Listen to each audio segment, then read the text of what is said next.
Well, thank you so much for being here. I hope you're enjoying the food. I see some drawing. I see a lot of good conversations, though. If I haven't had the chance to meet you yet, my name is Jonathan Ingram, and I'm the executive director of Faith Co-op. Faith Co-op is a nonprofit here in Chattanooga, and our mission is to help awaken Christians to how their faith brings daily purpose. We focus mainly on what that looks like, the 40 to 60 hours a week of your life that you spend at a job. We do a lot of different initiatives out of our organization, some fellowships, some small groups.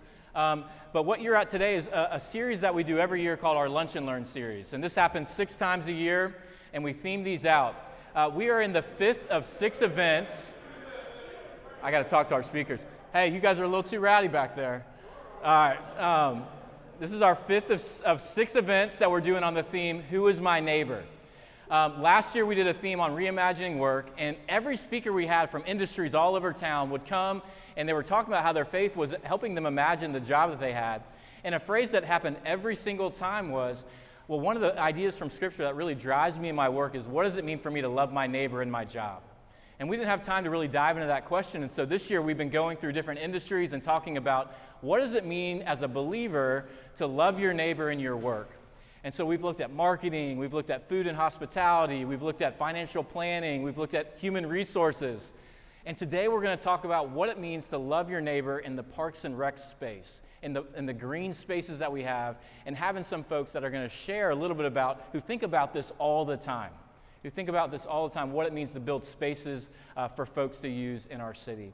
So I'm really thankful to have our speakers, JK Willis, who runs Kind Hearts Community, and Scott, who's the director of Parks and Outdoors here for the city, to come and share. They're going to be here to kind of help us in a conversation about what it looks like as believers to care about these spaces, and I hope we can leave with new eyes for that. But before we jump into having them share with us, I would love to hear from you all in your groups about what were some of the things that you had to take away from this activity of thinking back to parks in your own life. From a time, what were the feelings that were coming up? What are things that you remember that were really important? Some stories, but we'd love just some talk back. And our speakers want to hear that talk back because they're going to respond to that and as they speak to you all. But anyone have anything they want to share that came out of their conversation?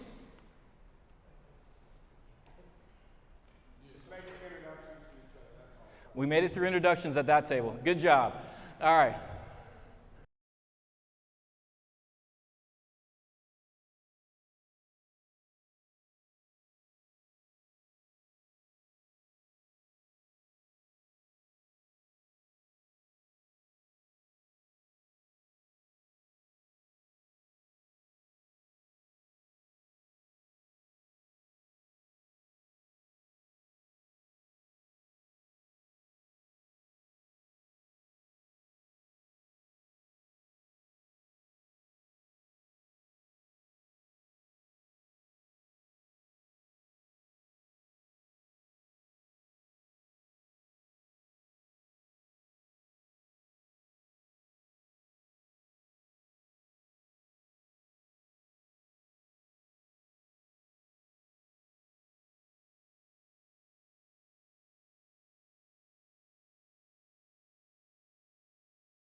Man, we got a relationship for 42 years together.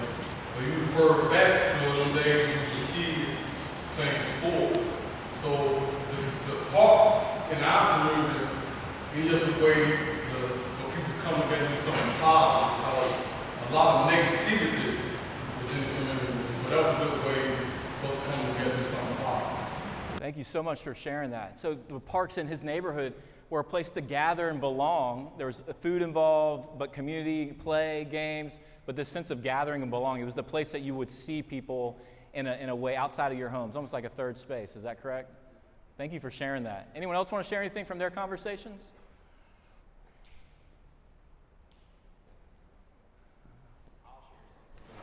Hey everybody, I'm David.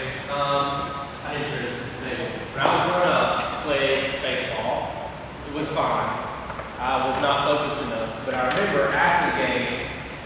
best part of that whole park trip was trying to jump over this little ditch that was there not to be like a play feature, but to like get the water away from the field. But that was what I enjoyed doing. And our group put water, like having a place to play and experience water, as really important in a park experience. So Dave's example is something that he enjoyed and remembers about a park that wasn't actually a design feature of the park, but was something that stuck out to him, and just having the space to do that and to be creative. So in a lot of ways, your imagination was going wild, and just having a space to allow that to happen. Great example, thank you. I see some more drawings on pages. Anyone else have things to share? Yeah, Anthony? We didn't really figure out how to draw what we were talking about, but conversations, some one-liners, you know, it was a safe place to come, to have fun, just being outside in nature. I know for me, I shared our families. When I had an uncle would call us all together, so 5 siblings and all the kids would come. So it's just a place that picnic tables are out, food's out, grills out, kids are, you know, there's basketball, there's swings, and it's just land, it's just a run. You know, we just see who's the fastest and stuff like that. So it was just a great place for family together. And I guess back in my time, they were a whole lot safer. It's kind of crazy now, but some parks are safer, but it was a safe place where it got to a point that y'all just go to the park, and moms and dads would be there. We just go to the park and play. They knew we were going to be there, and it was an easy way to have fun. Yeah, so I hear gathering again, and then also kind of piggyback off safety. There's a level of thinking about parks as a place that was safe. That maybe was part of growing up. Anyone else have anything they want to share? Yeah, Guy. Yeah, I grew up in San Diego, California, and we had a park in our school. It was a part of the larger park next door. And it was, we called it Gary's. Gary was the guy that ran the place.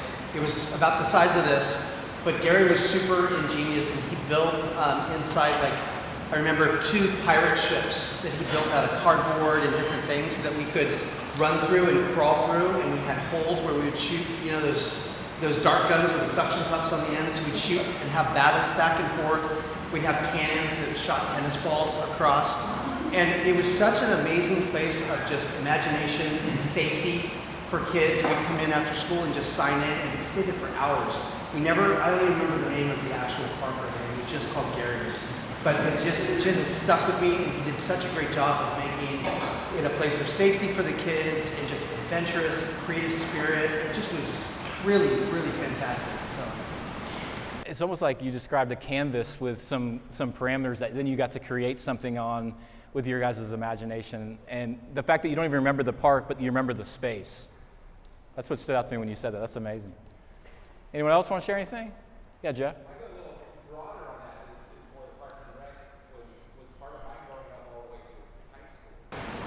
Starting out with soccer being part of that, swimming, becoming a lifeguard, working for Napa Valley Parks and Rec as a lifeguard, just trained me all the way through my growing up. It was part of my community, and we had dozens of parks there. It wasn't about one single location, it was really about that community that Parks and Rec kind of hosted for all us kids growing up. What a great example of just like how they were creating not only a space, but also things to come to. Like it was a gathering in the community. I'm sure there's a lot more things as people start talking, sometimes our imaginations get going more about remembering those spaces. But I hope that can just frame what we're going to talk about. And if you guys can come on up here, I'm going to give JK and Scott each a little bit of time to introduce themselves more fully. I want them to talk to you about, I've asked them to talk to you about why they care about this so much and how they got into specifically what they're focused on. And they have different angles that kind of hitting the same conversation. They knew each other before today and looking for ways to, and as Scott especially is leading the city thing, is looking for tons of people to partner with. And some of you sitting here in the audience are part of those partnerships that are already happening to think about green spaces in our city. And so we just want this conversation to be one to move those forward. But also, most of us in this room are people of faith. That oftentimes it's easy to think about how what you believe on Sunday or where you go to church or what you do in your quiet time is separate from what happens throughout the week. And what we want to try to help you do is imagine, no matter if you're in the architect space or thinking about this exact conversation or not, that the conversation today can push you forward to imagine what it means for the gospel to show up in the work you're called to do and the spheres of influence that God's put into your life. And so thank you guys for being able to share some of your story. And I'm excited for you to respond back to some of those things we heard and also how your stories interact with that. So I'm going to let JK go first. But can you guys give it up for our speakers who've made time to be with us? You can, if you want, you don't have to. Thank you, everybody. I'm really grateful that everybody's here today. My name is JK Willis. I'm a founder of Kind Hearts Community. It's a nonprofit that I started 3 years ago with the mission of spreading kindness through play, education, and community. Here, my whole mission is all about spreading kindness and play in the community. For me, hearing a lot about you guys' times in parks and a lot about the experience that you have in parks, I really believe that's what God put in my heart and my life's mission, to create more of that around, not only just in our communities here, but our communities across the country and world. A little bit about myself and how I got to this point. I'm originally from New Orleans, Louisiana, and I moved here for high school. And my grandmother and family are from Miami, Florida, and she was the head of all parks and recs for Miami-Dade and Broward County. So she used to bring me to the park, and I used to see her facilitate a lot of these programs for a lot of the kids in the inner city where I grew up in Liberty City. And I saw how important having these programs and after school and having to engage in the community are.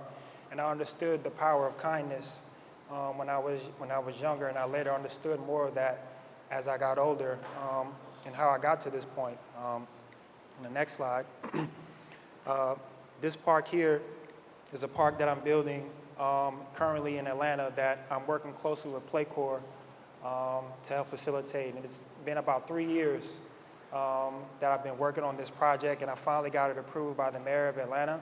And it's all about inclusion. A little about myself is I played professionally overseas and in the league for a little while, but I had a very, very, very devastating leg injury that turned into life-threatening, that really left me very disabled for about the better part of my late 20s and 30s. And so I'm just now starting to get myself back healthy enough and moving around. And during that whole time, I really understood that the world is not very kind to people with disabilities. It's not very accessible in the places that we feel are more common, like our parks, like our schools. It doesn't really think about the people who are disabled, meaning like myself, I was in a wheelchair for 4 years and on crutches and walking aid, or I'm thinking about our elderly people, or maybe some young mother who's expecting. They should be able to have access to our parks, access to our schools, access to things that are commonplace. To me, that is what kindness is. Kindness is thinking about everybody and including everybody. And my whole passion and purpose is not just creating play in parks, but creating spaces of inclusion that are inclusive for people, that show the power of kindness, because kindness is an ability that we all have, and we all have the ability to exercise kindness. And my organization is facilitated based the power of what God showed me and what he did for me in my life, and understanding and leaving me here to do with this purpose. So a lot of the parks that I'm doing include a lot of kind climbing and activating, with Chattanooga being the outdoor hub across the country being led by Mr. Martin here. I want to make sure that our parks only are introducing things that engage our kids in climbing and outdoor activities, that also does not exclude anybody, from the parents to the kids, whether you're ability or not. We all should have access to play, because play is the common language that we have between everybody here. Everybody's story that they shared here was very similar, into where they felt like they were just introducing and finding their true self. And parks are our introduction to ourselves, because they're our first classrooms. They're our first classrooms. It's where we develop those essential skills. It's where we develop those relationships. And it's a lot of what our youth today need, is more kindness, more inclusion, more access. And my partnership here, I work closely with PlayCorps. It's very unique. I've known since high school. I had a relationship with Mr. Farnsworth, but I've known Mr. Norquist for quite some time. And the park that I went to in Atlanta, when I'm staying down there, I was like, man, I really love this park. I really love this park. It reminds me of the park that I grew up in, but why does it look like this? You know what I mean? Why is the pool closed? Why is this equipment so old? Why is it hard to get down there? You know what I mean? And I reached out to them and I said, hey, you know, I don't want to just rebuild parks. Show me how to do it, because this is what I want to do with my life. And and Mr. Norquist came down to Atlanta, and I walked him through the whole neighborhood, and I showed him, I said, this is why this needs to be like this is why this needs to be like that. You know, this is not kind to anybody if there's a park here and you don't have access and can't get to it. And so my whole mission about kindness is in inclusion, and I have a lot of initiatives because I believe play is not just at the playground, it's creating playgrounds. One here is I work closely with Mr.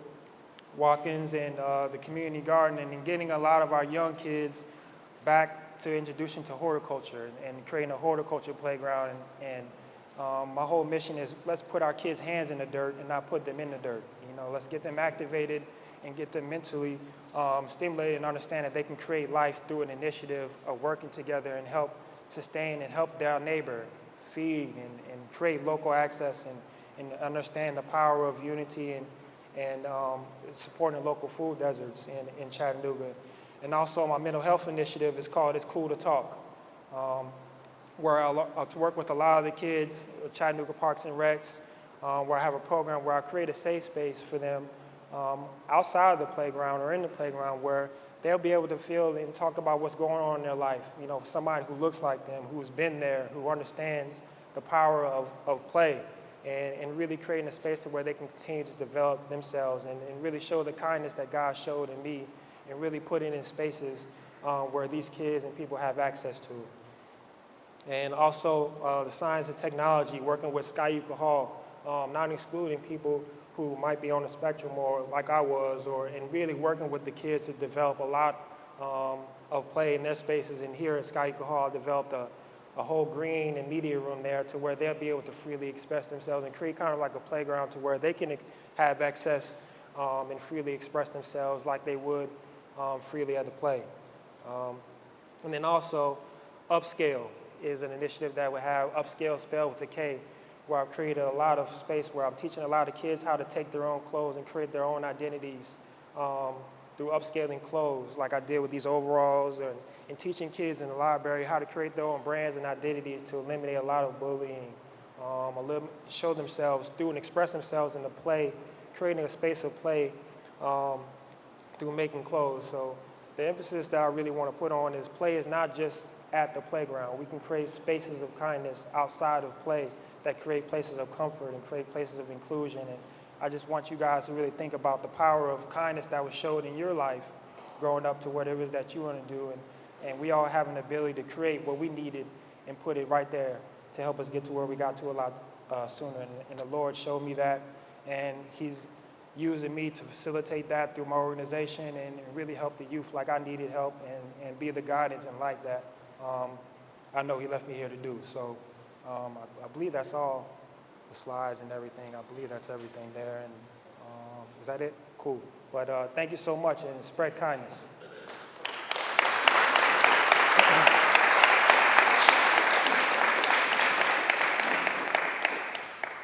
There's probably no one doing more inspiring work in this town right now than the guy next to me. Let's give him another round of applause. That's leadership. So my job is your parks director for the city of Chattanooga, and how does that relate to my faith? I've explored that a little bit. And I guess I'll start with a question to you. I bet a bunch of us have traveled to big cities, right? And if you're ever in a big city, have you ever had the experience of walking down a block and either intentionally or accidentally deciding to walk into a cathedral? One of the big city cathedrals. And if you ever have that experience and you're even the slightest bit sensitive, your mind shifts when you enter that space, doesn't it? Like you can be in a really crappy McDonald's right next to it and completely focused on how bad that sidewalk smells. And the second you're brought into that architecturally designed cathedral, the vaulted ceilings, your brain shifts. Your brain shifts for a very clear reason. An architect wanted you to have that experience to bring you closer to God. The design of that building is to make your brain and your emotions respond differently, and it works. Nature's the same way. My journey into this space is because of it. I spend a lot of time thinking about Genesis in my line of work, but maybe not the Genesis we think of. We know the first story of Genesis, right? We're the gardeners. The better story behind that, of course, is that when God created the world, He said it was good. He said it was good before we showed up. It was good. Didn't need us. It was good. Genesis 9 flips the script on us, though, doesn't it? When the new covenant is made, the covenant is between God and creation again. Read it. Take time to read it and read the new covenant because it speaks to the trees, to the birds, to the whole thing. And that's what drives me because humans have been placed into this space. And I think it's driven a lot of people from our faith tradition to respond to what does that mean. We go even further out because we live in a fallen world, do we not? We go to Deuteronomy 20:19, one of those great siege word speeches where God says do things and none of us can believe he says do. But if you reread that, he says to the siegers, is that the right word? Siegers, people doing the sieging, leave the trees, spare the axe. There are lessons throughout Scripture that continually point us to a broader narrative that surrounds us. Psalm 65, one of the most beautiful psalms, calling out the beauty of the birds, the intentionality of the trees, not an accident.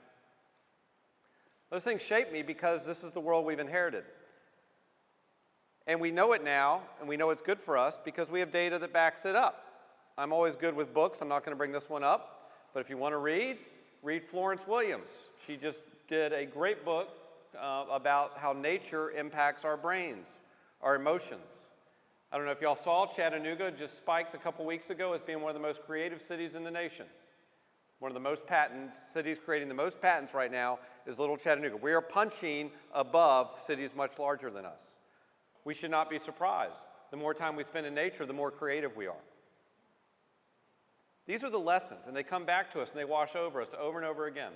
And this thing we call park work is directly related to that. And it's a great, and I'll say this in this room, a great Christian tradition.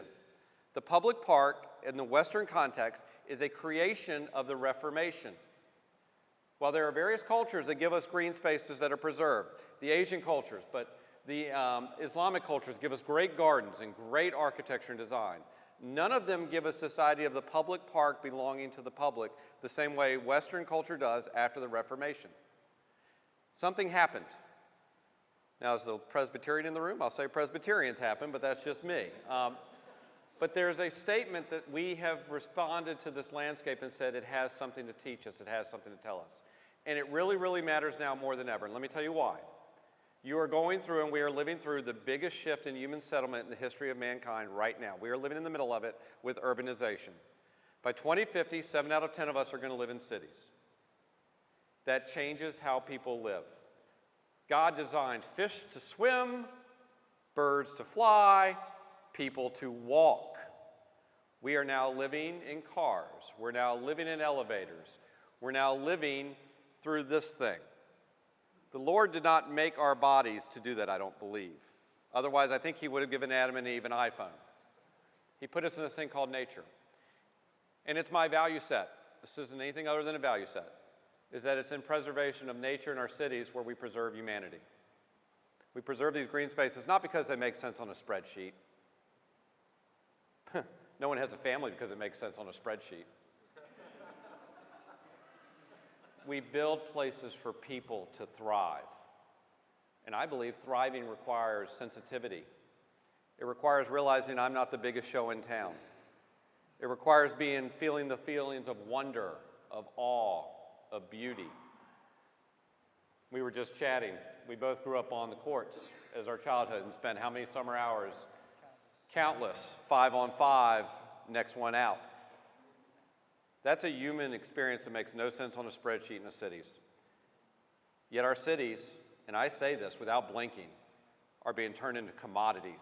How much can I squeeze out of it? How much more pavement can I add? How much more money can I make?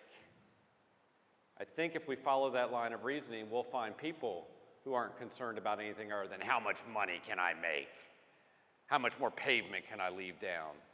And I'm not sure that leaves us better people today, and I'm not sure that leaves us the next generation in a good place. 100 years ago, a bunch of Christians came together with the idea of the U.S. National Park Service. Muir, Pinchot, Roosevelt. There's a book, if you're bored, and I implore you to read it.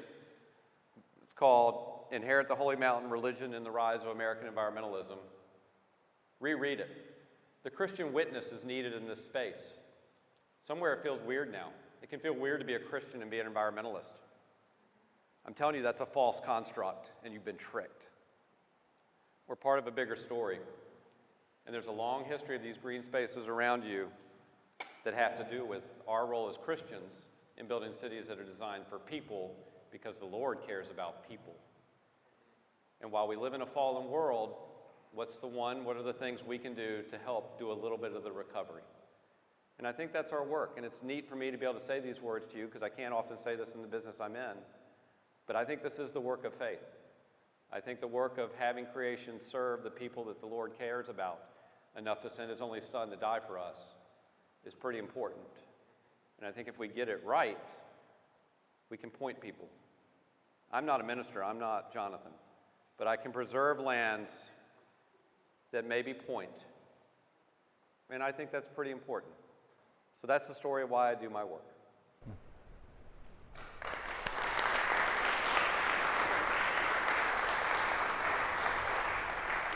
We're going to open it up for a Q&A time with you all here in a second. But one thing I wanted to ask real quick is what keeps you moving forward in the work you're doing? You guys just laid out a ton of stuff that you really care about, but it's a grind. JK just described that it's been a 3-year journey to get where he's now got approval in Atlanta for this new park, and it just takes a lot of time.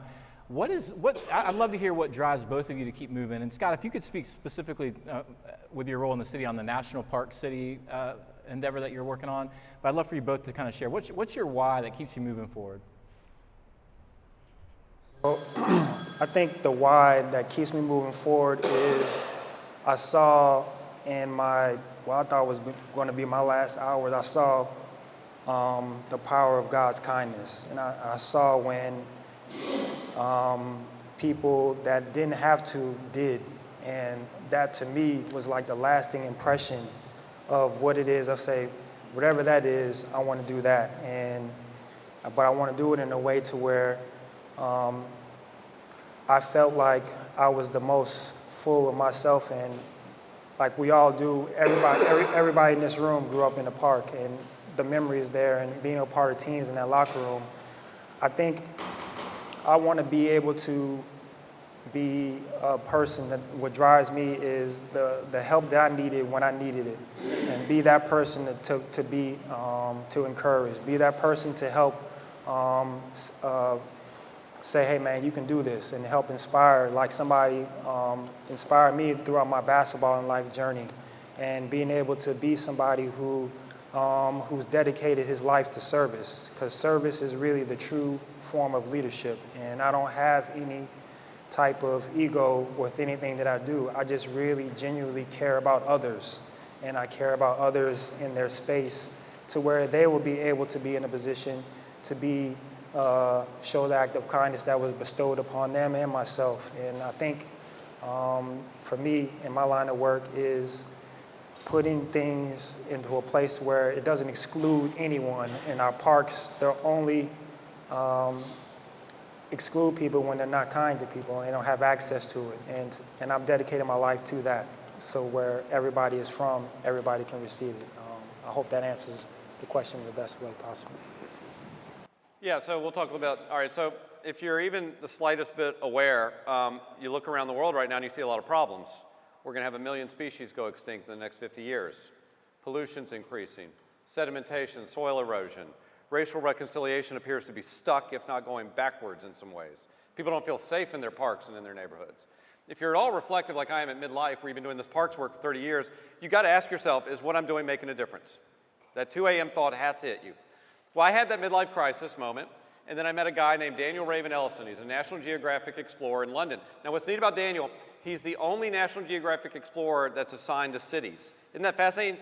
70% of people live in cities, one National Geographic explorer to study where we live.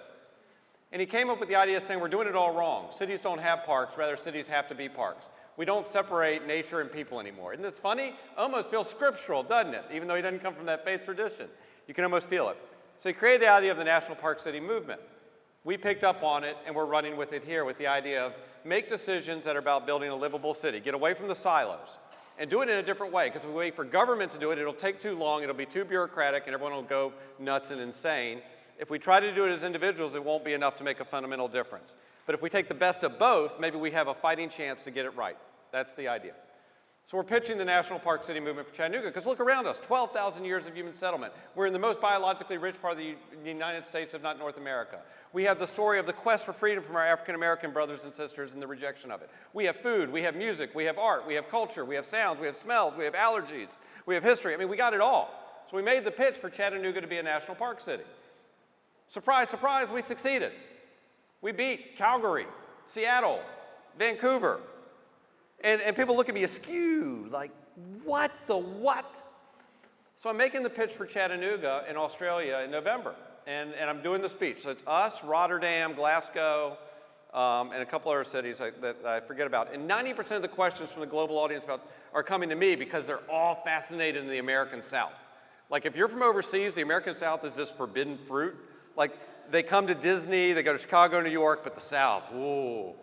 So, and if you run into any of those people, I may or may not have left them with the idea that Dolly Parton and Usher hang out with us every day. Please just roll with that, if you would. Anyhow, at the end of my talk about this National Park City idea, which is audacious, everyone's all confused about it, but the idea is bigger isn't better, better is better. We can do better by working together. Stop.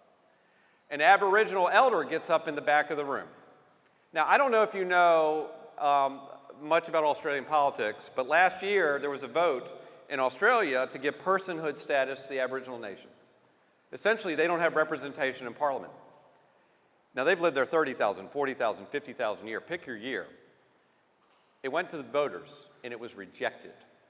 66% of Australians said, no, thank you. Aboriginal nations do not need representation in Parliament. The Aboriginal nation is having a moment. Are we even at our home anymore in this land? It's a tough moment. I say that to frame when an Aboriginal elder gets up in a room, you listen. The elder gets up, he says, mate, I have a question for you. And white face, American, talking funny. Yes, sir. He says, my nation, after the election, we've decided to start reading the works of Dr. King. We're looking for hope. We're reading the speech from the Lincoln Memorial, Mr. Martin. And he points at me and he says, when Dr. King said, look out mountain, is that you? That finger may have been 200 feet that way, but it felt right here. And that finger has seen things in the outback I can't even imagine. So what do you say to that? You say, yes, sir, I wake up every day and I look at Lookout Mountain. And he said something. I didn't know where it was going to go. He said, you have to be a national park city. You have to give us hope. Don't stop. Be the healing. Point the way. And I wish you all could have heard that. Because it takes parks and what we do to a whole different space. This is no longer something about place. It's about the ability to build a livable, lovable, warm, and safe community for everyone from some guy 5,000 miles away. And that guy, for what it's worth, is what keeps me going. And when we descend to the madness of local government, let me tell you, the point is never the derp. The point is, how do we still find in the midst of the derp the ability to find the JKs and stand them up? How do we find the ability to support all of you and stand it up? Because I really believe this without blinking. And my nephew's here, he knows this. I believe in Chattanooga. There's still a chance to get it right here. There are a lot of cities it isn't. There's a chance. It's narrow, it's thin. But everyone in this room, we have a chance. So that's what keeps me going.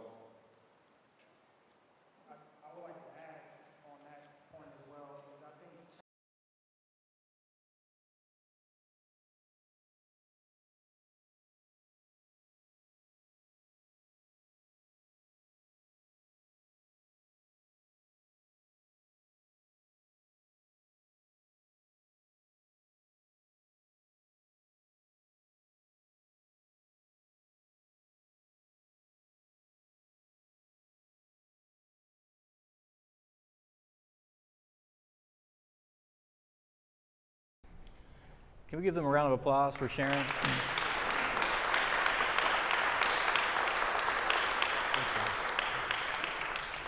Well, we want to open it up for questions from y'all to ask that we can have answered. Yeah, Dave?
That's a great question, David. There's always stuff. I think the first one is open your heart. Right now, we're going through the biggest migration in North America, and we're in the middle of it here, the bird migration. The neotropical migrators are moving through here. You're going to have 148 new bird species moving over your head over the next 2 months. Some nights, over 16 million birds are going to move over Chattanooga between midnight and 2 a.m. How many of y'all knew that? It's okay. I mean, you don't. You know your bird feeders. And I'm telling you, what was that? Cicadas are, well, that's the plague number 7. We'll get to the cicadas later this summer. Yeah, we're not talking about that one yet. We'll get to that. They're good bait. But pay attention to the birds over the next 2 weeks. Do something as simple as slow your butt down, put the phone away, and look up with patience and a human pace. Don't be rushed. And let the Lord's glory reflect back on you and how beautiful this place is, how fortunate we are to share these few moments together here, these infinitesimally small moments.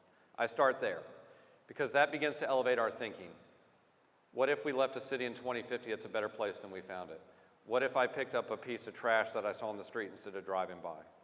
Those 1,000 little actions will get your heart in the right direction. They point us. After your heart gets aligned, then we can get to tactics. And I think we've got some big tactics. I think the city has to find confidence to move its scale again. I think we have to get comfortable with shaping the city instead of letting it shape us. But that only comes if we get our hearts aligned to what's if. And if I give you one simple thing, just plant something this spring. Get your hands dirty. Yeah, in the dirt. Just feel it. That's not hippy-dippy. Plant something. That's what I would do.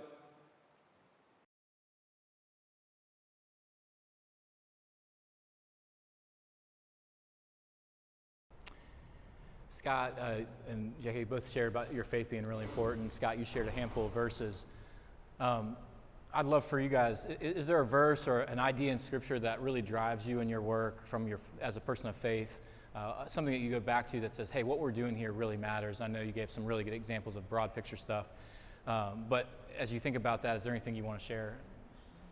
I think I shared this with Jonathan, and it's a little weird. Maybe it's a little out of orthodox. But read Scripture and try to read landscape as a character in the Bible. Read place as a character. Read the gardens as places. Read the wilderness as a personality or a place. How the Lord moves the message through landscape as well as people, I think is instructive because then we reflect on how we encounter the landscape. The wilderness is not there just to be wilderness. The wilderness is there to shape and point. Gardens are deployed in a very clear and crisp way for particular moments, much like gardens are deployed in a lot of our most signature moments in our lives, aren't they? Think how many funerals and weddings involve gardens. Think about place as a character, I think, is something that I'm going to do a lot of meditating on as kind of my mid-age moment, and thinking about how those landscapes still have story to carry in our lives and open our hearts to how the Lord can use those landscapes to still speak through and to us. As much as I grew up going to church and not actually being in the church, it was, I think, the scripture that I found myself really reading, especially through my whole journey of getting back my health, was James chapter 1, verse 12, when he talked about holding steadfast. As you pass the test, I'll reward you the crown of your kingdom. And for me, I think being able to really know and understand faith when that's all that you have, when there's nothing,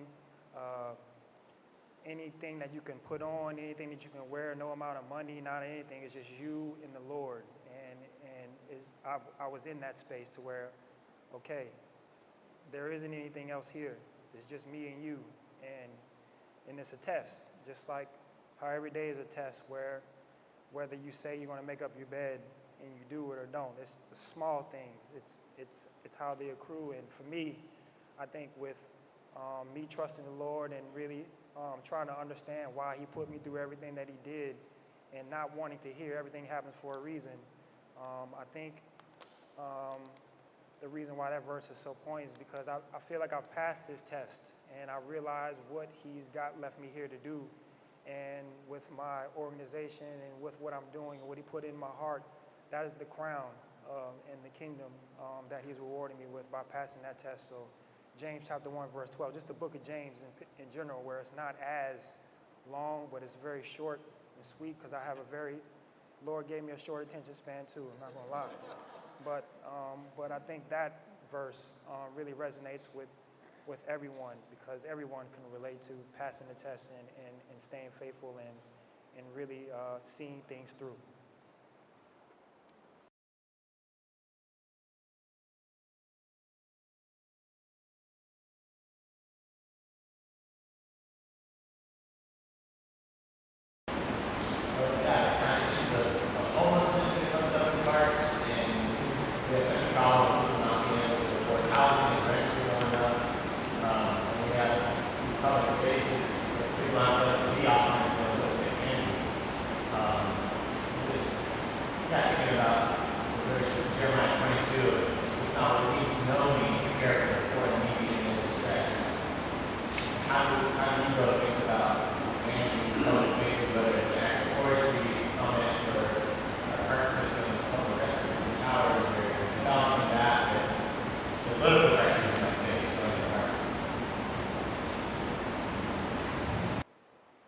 The issue of homelessness in urban parks is a massive challenge across the nation, if not the globe. So first thing is simple. They are human beings in the parks, and we never charge an entry fee for parks. And the same person you see in a park dropping to a knee to proposing to their other to have their moment may be someone who's experiencing homelessness just going there to be safe. So we want to manage parks to be safe and clean. Are there appropriate places to camp in parks and things like that? Those get into the details. We always want to lead with our humanity. But our humanity also has to be guarded against protecting of resources. I think we shouldn't, turn heroes into it. One of our biggest problems of litter in this community are our homeless camps. Our homeless population leaves some of the biggest messes and the most unsafe messes we have in our cities. We have to balance it against that as well, because you don't have a right to destroy stuff either.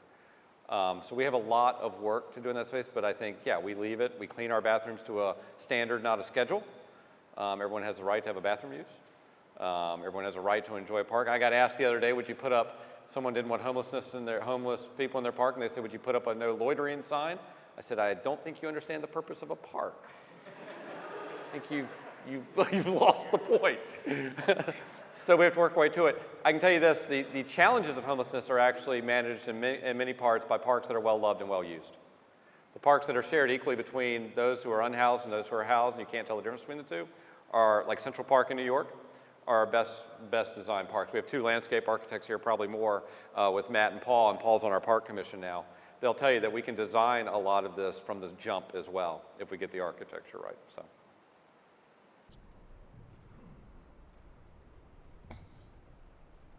Thank you guys so much for sharing. I was just thinking about this comment you were talking about, started in Genesis, and this beautiful picture of God creating everything and saying it's really good, and put Adam and Eve in there to work and to keep it, like to make something of it.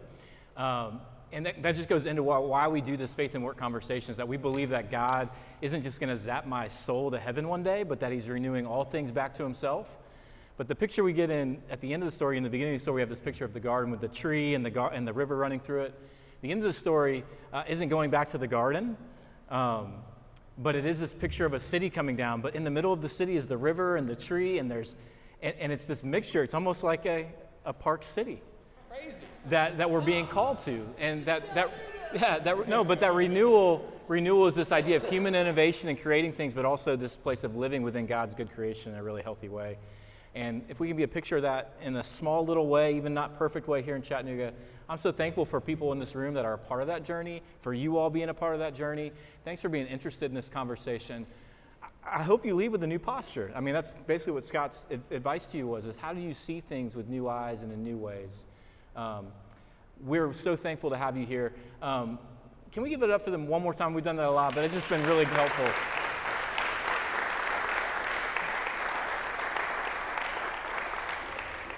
Well, thank you for being here today. We want to get done right here at 1 p.m. I know you all have to go back to different places, and I'm sorry that it started raining. We were We were going to go birding. We were going to have a bird migration tour afterwards. But just a couple things. I wanted to let you know some things that we have coming up here at Faith Co-op. So the Lunch and Learn series is one of the things that we put on. Our next Lunch and Learn series is happening on May 9th, is that the day? Yeah, May 9th. And we're moving to a new industry. We're going to be talking about who is my neighbor in remote work. As remote work has picked up since the pandemic and many people who are working remotely on a team, what's it mean to love when you're staring at a computer in your basement? And so we want to have some folks come in who have been on that journey for much longer than the last 4 years to talk about how their faith informs the way they think about that.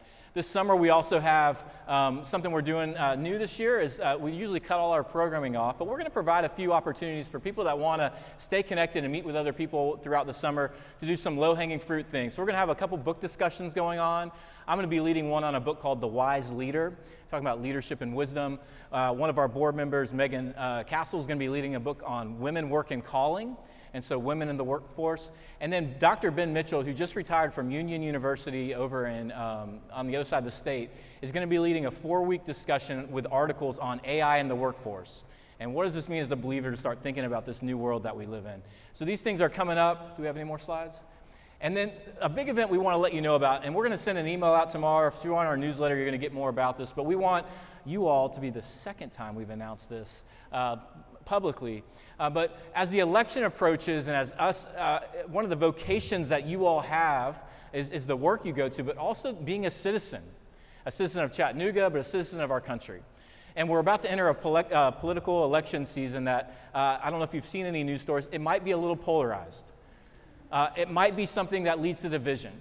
And what we want to do is put on a day-long event in August, on August 23rd, it's a Friday, to wrestle with not who to vote for or what policies to support, but as believers, how the postures of our politics shape us, how we're being formed by what we believe about our politics, but also what we believe about God, how that can shape our political, how we enter the political season. And so we have some authors that are coming from outside of town. We have someone from the Governor's Office of Faith-Based and Community Initiatives that'll be speaking, and we're going to have a local panel of leaders from all kinds of different political backgrounds to kind of talk about how they navigate this in light of their faith. And so the goal is to come together and think about how do we posture ourselves in a way as believers to enter a political moment to be a salt and light in a pretty polarized and dividing moment. And so this is for anyone to come to. It's going to be a day-long event on August 23rd. More info is coming soon. You can go to our website, faithcoop.org, to learn more. But this will be happening on August 23rd, and we hope to have a big turnout for that with people from all over the city and different churches. So these are some of the things we have coming up. This is for you to be a part of. Any of this, if you want to be a part of, let us know. We're trying to build out a community of people from churches all over town that want to know what it means to follow Jesus between the Sundays, when they're going to work, when they're in their life. And I think the best way we do that is when we do that in community with one another. So I hope these things can be gifts to you and what you do. But thank you so much for being here today. Feel free to linger and talk to our speakers, but I know some of you might need to run. We're honored to have you here, and blessings as you go out and finish your week. Thank you.